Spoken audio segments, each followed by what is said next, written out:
আমরা জানি এই দেশে যারা গণতন্ত্রকে হত্যা করেছিল তার শিকড়নি হচ্ছে শেখ মুজিব। ৭২-৭৫-এর কথা স্মরণ করলে দেখবেন শেখ মুজিবুর রহমান সাহেব গণতন্ত্র স্বাধীনতার কথা বলে ৩ বছরে বাকশাল গঠন করেছিলেন, রক্ষী বাহিনী গঠন করেছিলেন, ৪০ থেকে ৫০,০০০ নেতাকর্মী, বিরোধী দলের নেতার কর্মীকে হত্যা করেছে।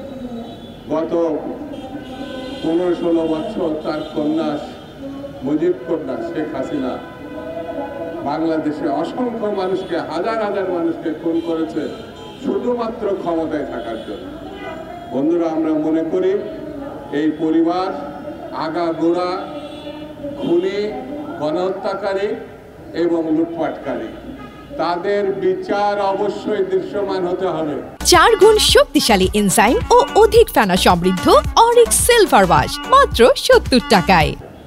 এই খুনিদের কোনোভাবে পুনর্বাসন করা যাবে না এবং এই খুনিরা যতক্ষণ পর্যন্ত থাকবে পার্শ্ববর্তী একটা দেশ বাংলাদেশকে বিপন্ন করবে এবং এই দেশ আমাদের আগাগোড়া সবসময় গত ৫৪ বছর ধরে আমাদের দেশটাকে নিজের কলোনি হিসাবে, নিজের দেশ না, বন্ধু না, তারা আমাদেরকে শোষণ করেছে, এখনো তারা শোষণ করে যাচ্ছে।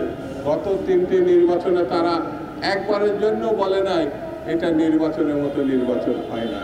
সেই জন্য বন্ধুরা, আমরা মনে করি এই সব বিপদ আপদ ষড়যন্ত্র রুখতে হলে আমাদেরকে ঐক্যবদ্ধ থাকতে হবে এবং ঐক্যবদ্ধ না থাকলে আমাদের যা অর্জন, গণতন্ত্রের যে সম্ভাবনা, সেটা ধ্বংস হয়ে যাবে, সেটা আমরা প্রতিষ্ঠা করতে পারবো না। সেই জন্য সকলকে ঐক্যবদ্ধ থাকার আহ্বান জানিয়ে এবং শেষ দিন পর্যন্ত লড়াই চালিয়ে যাওয়ার আহ্বান জানিয়ে আমি আমার বক্তব্য শেষ করছি।